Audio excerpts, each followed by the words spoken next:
Hello guys, അപ്പോൾ ഞാൻ എൻ്റെ കസിനും കൂടി പോകുന്നത് അക്ഷയക്കാണ് ഗൈസ്. ചേളാരി അക്ഷയ അവിടെ അടുത്താണ്. അപ്പോൾ ഞങ്ങൾ അങ്ങോട്ട് പോയതായിരുന്നു. പക്ഷേ പോയ ഒരു കാര്യം നടന്നില്ല.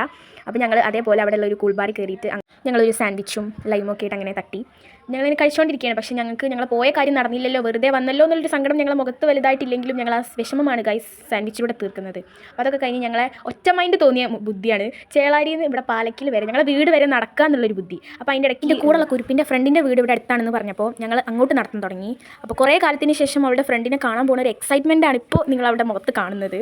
അപ്പോൾ അതൊക്കെ കഴിഞ്ഞ് ഞങ്ങൾ എത്തിയപ്പോഴാണ് ഞങ്ങൾ ആ സത്യം അറിയുന്നത് ഗൈസ്. അവിടെ ആരും ഉണ്ടായിരുന്നില്ല, ഫ്രണ്ടും ഉണ്ടായിരുന്നില്ല, അവിടെ ഫാമിലി ഉണ്ടായിരുന്നില്ല, പുറത്തുനിന്ന് ലോക്ക് ചെയ്ത് വെച്ചിട്ടുണ്ടായിരുന്നു കേട്ടോ. അപ്പോൾ ഞങ്ങൾ അതേപോലെ അവളെ കാണിക്കാൻ വേണ്ടി കുറച്ച് വീഡിയോസും ഫോട്ടോസൊക്കെ വരുന്ന മുമ്പ് എടുത്തിട്ട് ഞങ്ങൾ അതേപോലെ വീണ്ടും നടത്താൻ തുടങ്ങി. പിന്നെ അവിടെ നിന്ന് നടന്നതേ ഓർമ്മയുള്ളൂ, പിന്നെ ഒന്നും അറിഞ്ഞില്ല. ഞങ്ങളിങ്ങനെ സംസാരിച്ച് നടന്നുകൊണ്ടിരുന്നു. വലിയൊരു വീതി റോഡൊക്കെയാണ് ഗൈസ് ഞങ്ങൾ നടന്ന് തീർത്തത്. പിന്നെ നല്ല വെയിലൊക്കെ ആയി ആ സമയത്ത്, ഒരു 3 മണിക്കായിട്ടുണ്ടായിരുന്നു. അപ്പോൾ ഞങ്ങൾ ഓരോ വീടുകളും തണ്ടി. പിന്നെ അവിടെ ഒരു പാടത്തിൻ്റെ അടുത്ത് ഒരു ചെറിയ കോഫി ഷോപ്പ് ഉണ്ടായിരുന്നു. അപ്പോൾ ഞങ്ങൾ അവിടെ കയറിയിട്ട് ഒരു ചായ, ഒരു പഴംപൊരി ആയിട്ട് അങ്ങനെ കഴിച്ചു. ഞാൻ സോഡയാണ് കുടിച്ചത്. അപ്പോൾ ഓളെ എനിക്കൊരു പഴംപൊരി പീസ് തരികയാണ്. പിന്നെ നമ്മൾ വേണ്ടാന്ന് പറയരുതല്ലോ. പിന്നെ അതൊക്കെ കഴിച്ചിരുന്ന് കുറച്ച് നേരം പാടമൊക്കെ ആസ്വദിച്ച് പിന്നെ ഞങ്ങൾ അവിടെ നിന്നും നടത്താൻ തുടങ്ങി. നേരെ വീണ്ടും ഒരു പാടം എത്തി. ആ പാടവും കഴിഞ്ഞ് അവസാനം ഞങ്ങൾ എത്രയോ കിലോമീറ്ററുകൾ നടന്ന് വീട്ടിലെത്തി ഗൈസ്. അങ്ങനെ അടുത്ത വീഡിയോ ആയിട്ട് കാണാം. അപ്പോൾ ബൈ.